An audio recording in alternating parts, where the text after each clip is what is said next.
guys, welcome to Nerd Bites, and this is going to be my spoiler review for WWE's Battleground 2016. Of course, there will be spoilers throughout. I will be saying what I thought of each match, so make sure you go and see the pay-per-view first. Get us out of the way. Pre-show, didn't watch it, don't really care. Heard Breezango won. The first match was Charlotte and Dana versus Sasha Banks and mystery guest, and it ended up being Bayley, which was awesome, I think, because I've been looking forward to her coming to the main roster. I didn't think anybody else in that spot would have had a decent payoff. I mean, I heard Nikki Bella or Paige might be a potential, but you knew that if it was going to be Bayley, it was going to be awesome, and it was. And they went over on Charlotte and actually tapped out with the bank statement, which was quite good. And yeah, it was a fun match. It was an awesome match, probably one of the better women's matches I've seen, and it was just good fun to see Bayley there. The next match was The New Day versus the Wyatt family. This match was kind of like, I enjoyed it, but it's kind of ended up being pointless considering we know the Wyatt families have been split up due to the brand extension. So it was a good match, it was fun. The Wyatts won, which is, I think, was what should have happened. They need a win. Now they're coming back, they need to be building themselves back up again, because if they're not, then this is their last ditch attempt. If they don't build up the Wyatts properly for the rest of this year, then I'm not interested in them anymore, because they're just losing all momentum. But it was a good match. The main spot, I would think, is Big E going through the second rope, knocking Strowman over, and he literally landed straight on his head. God damn, I hope he's okay, because fuck, that looked really painful. I don't think he got up against it from that match. Next one was the US title match, Rusev versus Zack Ryder. This match, actually, I really quite enjoyed. We all knew it was going to happen. We knew Rusev was going to beat him because, you know, Zack Ryder he's become a complete jobber now, which is unfair because I think he's an awesome guy and he deserves more of a push than he's getting. However, the match was done really well. Yes, he won, Rusev won and beat him, you know, with the accolade and whatnot, but Zack was made to look quite strong in this match. Quite a few times he was looking quite strong, even managed to get himself out of the accolade almost before Rusev wrenching him back even further. It was good. I quite like the fact that even though he lost, he still looked quite strong in this match. And then Mojo comes out, his tag team friend, and I thought it was a bit of a weird thing. He just kind of stared down Rusev, screaming at him. Rusev was just like, who the fuck's this guy? Got out and just walked away, and that was weird. The next match, Sami Zayn versus Kevin Owens.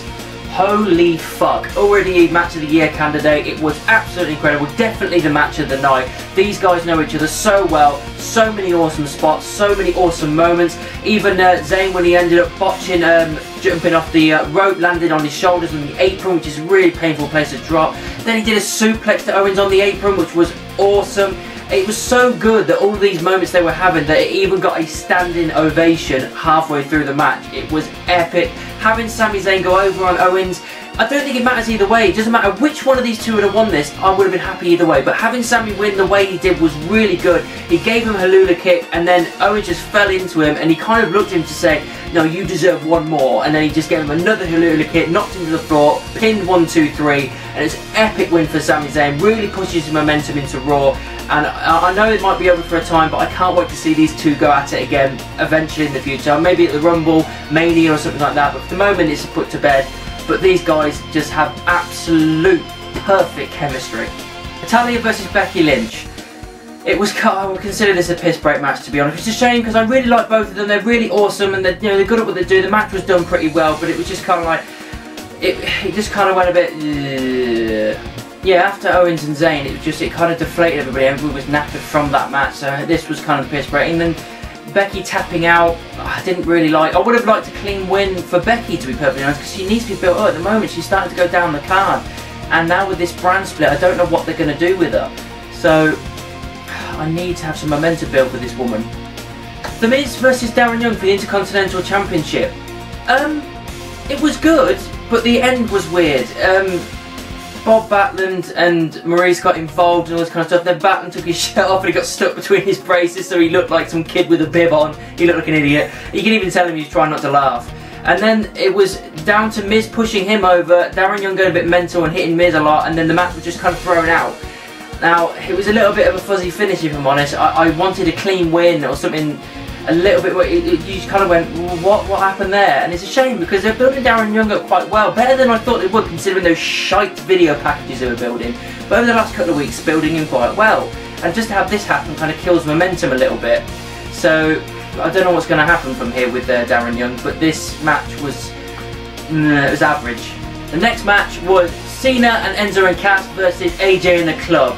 3-on-3. It was awesome, really good, and my god, Enzo with that promo at the start, just absolutely destroying the club, was brilliant. Calling him with a soccer mom haircut and all this kind of stuff, and just everything he said was incredible. Guy knows what he's doing on the mic, and it was just so much fun to watch. The fighting back and forth was really well done, even at a point where it had Gallows and Anderson staring down Enzo and he was by himself and he went, no, I'm not backing down, and he kind of went for it. Just the stories were told really well with this fight. Cena won, you know, beat AJ with an AA off the top rope, which, you know, again was a cool way to end it, I suppose. But I would have kind of liked AJ to win, but still I'm actually not disappointed that Cena win, because it gives a big push for Enzo and Cash. So either way, I was happy. I really enjoyed this match. It was a good time. The highlight reel: Chris Jericho, Orton returning after 9 months.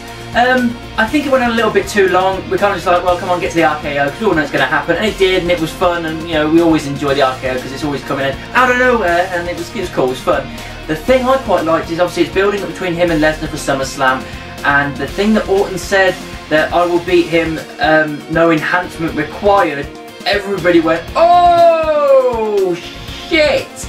You really kind of owned it towards Lesnar there, with obviously him violating the wellness policy. He failed 2 drug tests after the UFC type thing. I don't know what they're going to do with that as far as WWE is concerned, but having Orton say that, even Jericho went, I've got a feeling you're going to pay for that. As I think he is. I think he's going to get a couple of proper punches to the face in that match with Lesnar, because fuck me, that was below the belt. And you know Lesnar's not a man to fuck around.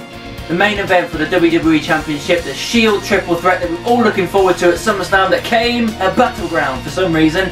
Seth Rollins versus Roman Reigns and Dean Ambrose. It was awesome. I mean, having Reigns just completely getting booed all the time. Yeah, he's lost all credibility. Just turn the guy heel, you know what I mean? You just need to do it. I mean, either way, they all worked really well together.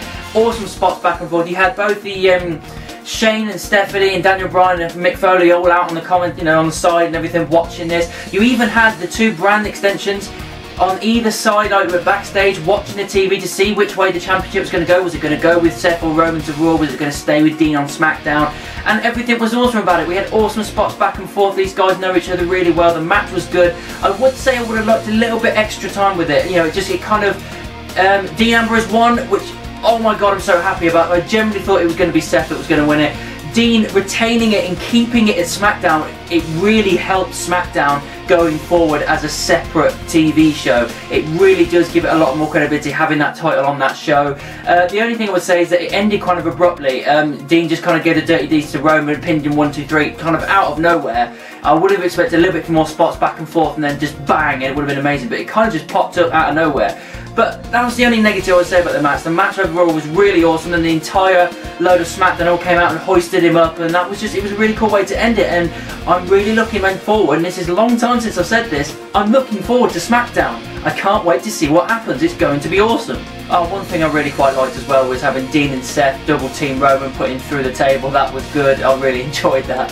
Overall, this pay-per-view, best Battleground pay-per-view we've ever had, which isn't saying much because Battleground's normally crap, but this was an awesome pay-per-view. There was really barely anything bad about it, to be honest. Most of it was pretty damn awesome.